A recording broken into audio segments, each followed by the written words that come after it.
Greetings and welcome to this edition of Positronic. I'm Barry P. Cook. I'm here to talk to you about the latest episode of DC's Titans. But before I get to that, I just want to say if you're watching this video and you've come this far, see if you can stick around for a couple of minutes, because when you bail right after you start the video, it really tanks my viewer retention numbers and it actually hurts the channel. So keep watching if you would. Even if you fast forward a little bit and watch a couple of minutes in the middle of the video, that's good too. You're here, you may as well stick around. Okay, so this episode was titled The Inside Man.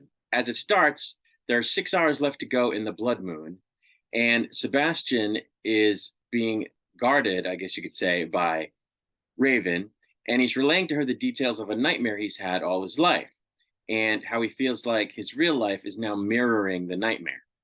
She tells him that in real life he has choices, unlike in a nightmare, but he feels he may just be damned. Meanwhile, Mother Mayhem is dealing with a seeming morale problem in her ranks when her flock seems doubtful that her plans will come to fruition. Back in the stronghold, a giant snake emerges from the toilet after, in the last episode, Connor basically puked one out of himself after being stabbed earlier in that episode by one of Mother Mayhem's zombies. Tim feels that he's not being useful to the team because Dick has him benched pretty deep. When he sees the giant snake on the monitors in Star Labs and goes to investigate along with Bernard, and when they run from the snake thing after encountering it and close themselves in a room away from it, they almost have a smooch. The team then regroups and splits up into small groups to try to catch the thing so that Jinx can magic it. Gar tells Jinx about the bone tree vision he had, and she tells him that what he was seeing was a vision of a place called the Red, which is a place of great power and mystery, according to her. They soon come across a dead person whose face would seem to have been eaten off by the snake. Meanwhile, Connor is having some kind of an abdominal issue as the snake approaches him. He then shows up to replace Raven on Sebastian guard duty, supposedly at the request of Dick. Raven then runs into Dick, who says he didn't in fact send Connor to replace her. We then see that Connor has actually been taken over by Mother Mayhem as she's leading Sebastian away in Connor's body and telling him that the Titans want to hurt him. Dick and Corey approach and ask Connor what's going on, and he tells them to take a hike, and then almost gets Dick with his laser vision, at which point Jinx has to put him down from behind, after which he's put in kryptonite bracelets and anklets as the team tries to figure out exactly what was done to him. Corey and Rachel, meanwhile, take Sebastian away from Star Labs to a metaphysical diner, which I guess is the one that Corey had seen in her vision, in which Mother Mayhem's people can't get into, at least for the moment.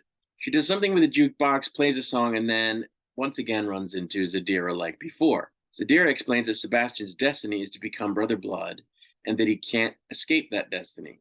Mother Mayhem, back in her lair, seeks guidance from Trigon, and then seems to feel as though he spoke to her through the bubbling liquid in a cauldron that she's working with, I guess. It turns out that Connor is cursed, and that the only way Jinx can even attempt to undo the curse is to magically expel what's ailing him. And to do that, she needs to do a spell with her blue ash, a substance made for her by John Constantine, whom they keep mentioning in this show, and I'm wondering if he's going to show up, and if he does, are they going to have a new guy playing him, or are they going to do what the fans probably want them to do, which is use the guy that's been playing him, that had played him on the show Constantine, as well as Legends of Tomorrow. Only time will tell. Mother Mayhem and her partner engage in a ritual in the furtherance of her goals, and it ends up killing the partner. She needed a sacrifice, I guess. It seems that the only way to get the blue ash into Connor is for it to be delivered by a virus, which will be accomplished by Beast Boy turning into the virus and getting injected into Connor's nose. This succeeds at getting the virus to the snake, which then very graphically climbs out of Connor's mouth, at which point Tim nails it with his staff. Zadira, meanwhile, back in the diner, tries to kill Rachel by throwing a blade, and Corey stops it before being shown a vision by Zadira of a birthday party being held for her daughter with Dick at some point in the future, or a future. And we've seen that daughter before when Dick was having weird visions in season 3. When the vision ends, Zadira implores Corey to kill Sebastian before he's able to bring about the end of days. She tells Zadira that she won't do it, and Zadira leaves, which allows Mother Mayhem to get into the diner, and she and Corey fight. Sebastian then intervenes, saying that he doesn't want anyone hurt on account of him, and he goes with Mother Mayhem willingly. At Star Labs, Tim and Bernard have a snog, and I guess this whole relationship is causing some controversy because Tim is so young, but He must be 18 or older because otherwise he'd be in school. I don't remember him being in school in season 3. I don't remember him ever referencing high school. He's with the Titans an awful lot. And we see him at a job, but we never see him at school. So I think he's graduated. And yeah, Bernard's older than him, but I think Tim is at least of age. So I don't think people should be worried about that.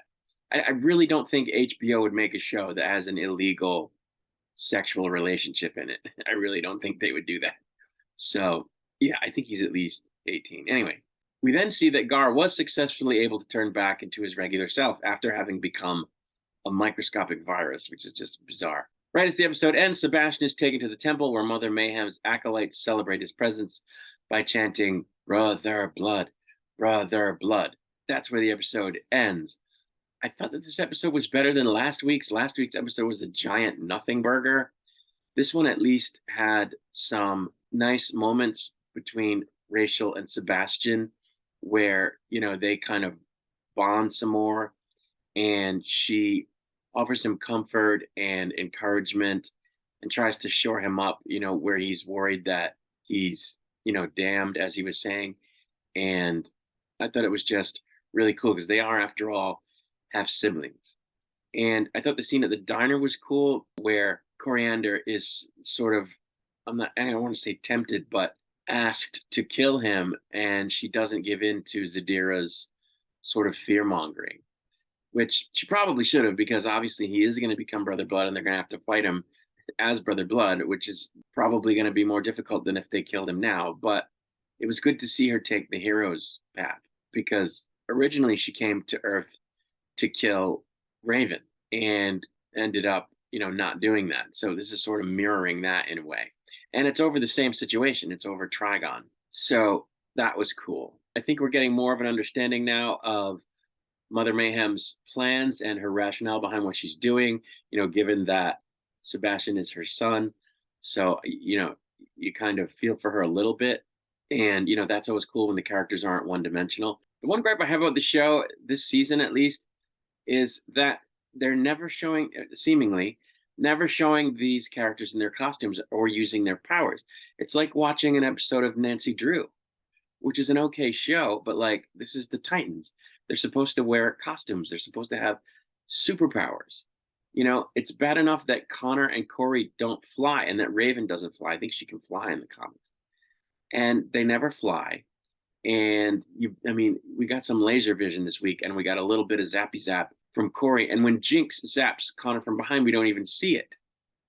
So I don't know what they're doing. It's a superhero show. They need to start doing superhero things and wearing superhero costumes, And I think this is the problem with serialized storytelling and why it doesn't always work for every show. This show would work much better as a villain of the week show, where they're in costume every week. They haven't been doing that. Even last season, they spent a lot of time out of costume and not using their powers. So it's kind of annoying. I guess what I'm saying is it's harder to do that in a serialized story because you can't be having battles with the same enemy week after week after week and drag it out for a season. So they have to do a lot of this busy work kind of episodes where, we've got to get this person to this place, or we've got to investigate this thing to find out about that.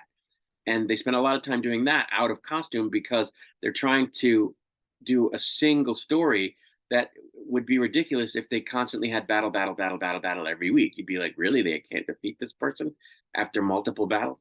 So that's why you're seeing Mother Mayhem and them conflict so infrequently, because they're trying to stretch it out for a whole season. And if they were doing villain of the week, they wouldn't have to do that. And they could have a fight every week with a different villain. And it wouldn't be ridiculous having them not be able to beat the villain week after week, because it would end the season. They can defeat different villains week to week. So I don't know why they insist on doing serialized storytelling. But anyway, that's my review. I'm going to get out of here. I'll be back with a review of the next episode of Titans once it's released. Until then, I wish you peace and long life.